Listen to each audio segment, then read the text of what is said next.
The second step to digital storytelling is the writing piece. I do want to mention that you may have students at several different points along the way. Everyone might not be exactly at the planning stage or at the writing stage at the same time. You have some students who may have more trouble writing and you need to conference with them more. And so you might do that here in the writing phase, or you may have to conference with them more in the planning phase. As long as you set those goals or those checkpoints along the way, then your students know the ultimate timeline of their project and where they need to check in and where they need to be at what date.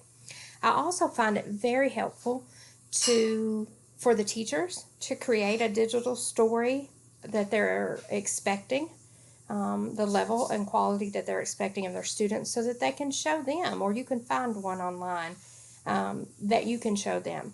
Also, it's super important for teachers to create a rubric and give the students the rubric when you're going over the project initially, so your students know exactly what you want to expect from them and where they can ask for help, or where they might need to ask for help along the way.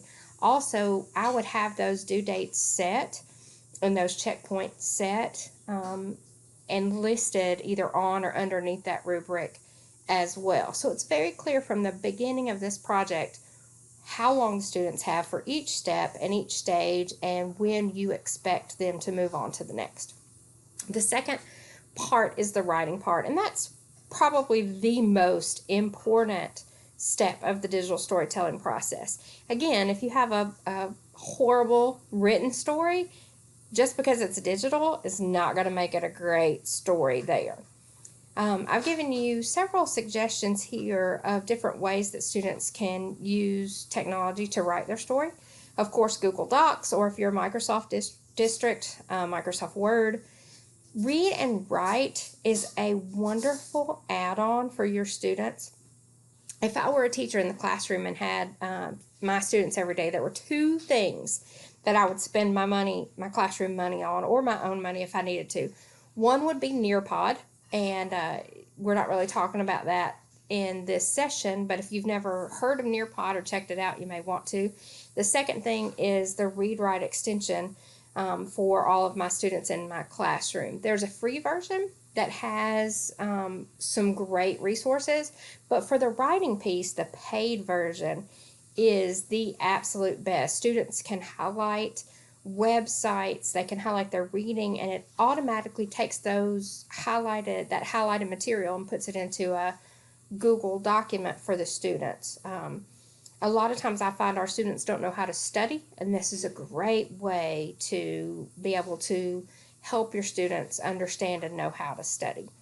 It's also really good for the writing process because you can go back and forth. There's lots of different features in Read and Write that are helpful to them.